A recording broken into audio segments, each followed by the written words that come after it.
ગાંધીનગરમાં અમિત શાહની સામે કોંગ્રેસના સીજે ચાવડા મેદાનમાં ઉતરે તેવી સંભાવના છે। લોકસભા ચૂંટણીમાં જીતનો સીજે ચાવડાએ વિશ્વાસ પણ વ્યક્ત કર્યો છે, ત્યારે ભાજપનો ગઢ ગણાય છે ગાંધીનગર બેઠક, છતાં પણ સીજે ચાવડાને ચમત્કારની આશા છે।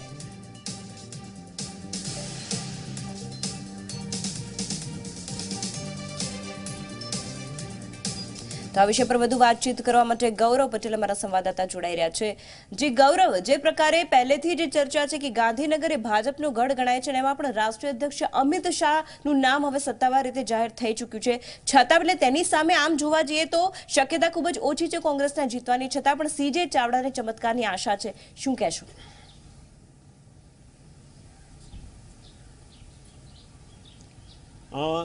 જે પ્રકારે વાત કરીએ તો ગાંધીનગરની બેઠકની વાત કરીએ તો શંકરસિંહ વાઘેલા પ્રથમ એવા વ્યક્તિ હતા કે જેઓ ભારતીય જનતા પાર્ટીથી ગાંધીનગરની લોકસભા બેઠક જીત્યા હતા। ત્યારબાદ એલ.કે. અડવાણી, અટલ બિહારી વાજપેયી જેવા દિગ્ગજ નેતાઓ ગાંધીનગરની સીટ ઉપરથી જીતીને ભારતીય જનતા પાર્ટીનું પ્રતિનિધિત્વ અત્યાર સુધી કરતા રહ્યા છે।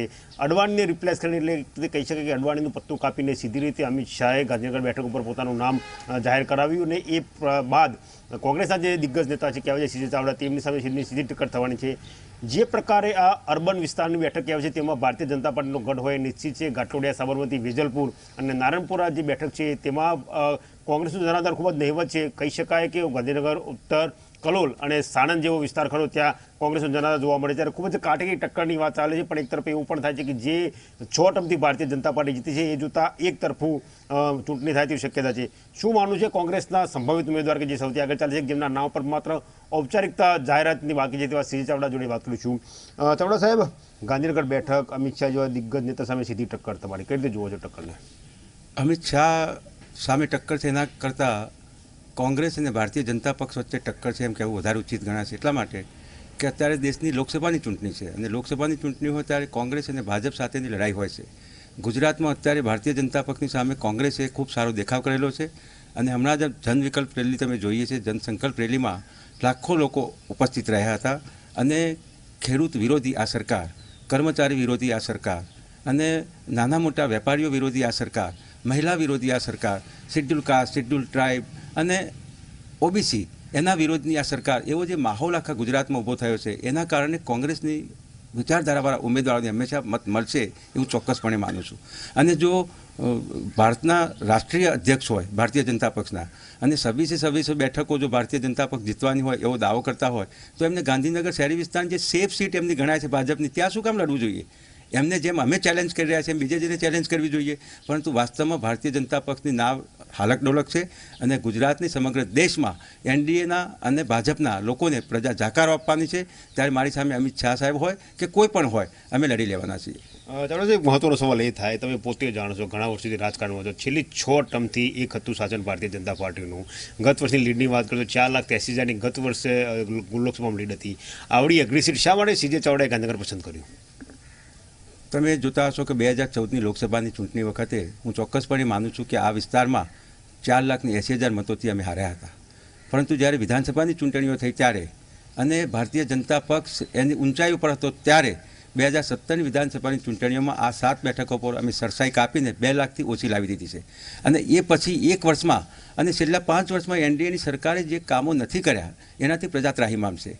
અને 2014ની લોકસભાની ચૂંટણીમાં જે ગુજરાતી છે, આપણા છે, નરેન્દ્રભાઈ મોદી આપણા છે, એટલે ગુજરાતના બધા પ્રશ્નો ઉકેલ છે અને આપણું સારું કરશે।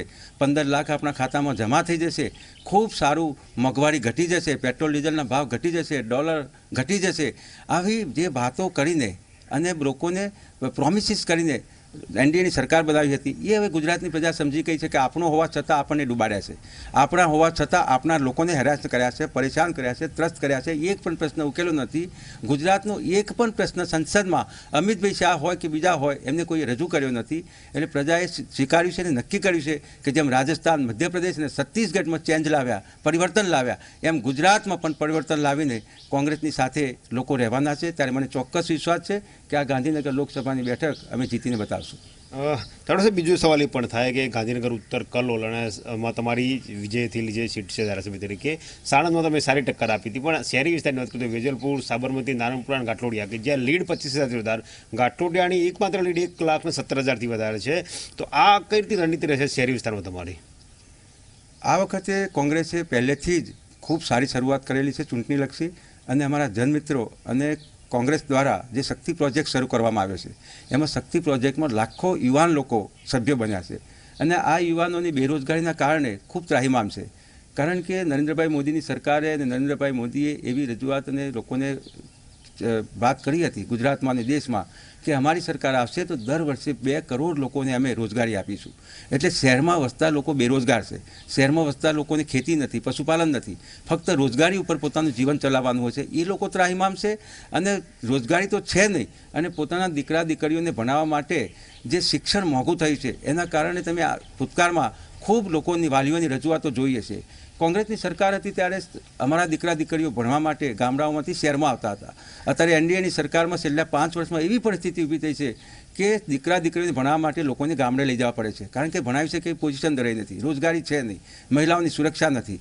આવા અનેક પ્રશ્નોને કારણે શહેરમાં અમે જન સુધી અને ખાટલા પરિષદ કરીને લોકોના ઘર સુધી પહોંચીને અમારા જનમિત્રો અને શક્તિ પ્રોજેક્ટના કાર્યકરો ઘર સુધી પહોંચીને અમારી વાત પહોંચાડી છે. એના કારણે અમને ખૂબ સારો રિસ્પોન્સ છે અને અમે આ ચૂંટણી જીતવાના છીએ. આભાર. તો આ હતા સીજે ચાવડા, જેમનું કહેવું છે કે જે પ્રકારની કેન્દ્ર સરકારના 5 વર્ષ પૂરા થયા છે, લોકોના પ્રાણ પ્રશ્નો હતા તે પૂર્ણ થયા નથી, જે વચનો આપ્યા હતા તે પૂરા થયા નથી, એ મુદ્દાને આગળ ધરશે અને જે વાત કોંગ્રેસ કરશે કે તે મુદ્દાને આગળ લઈ જઈને શહેરી વિસ્તારમાં તેઓ પ્રચાર કરશે. તેમનું કહેવું છે કે જનમિત્ર, બૂથ મિત્ર અને જે શક્તિ પ્રોજેક્ટ છે તેના થકી કોંગ્રેસ આ બેઠક ઉપર જીત મેળવશે તેવો દાવો સીજે ચાવડા કરી રહ્યા છે. જી ગૌરવ.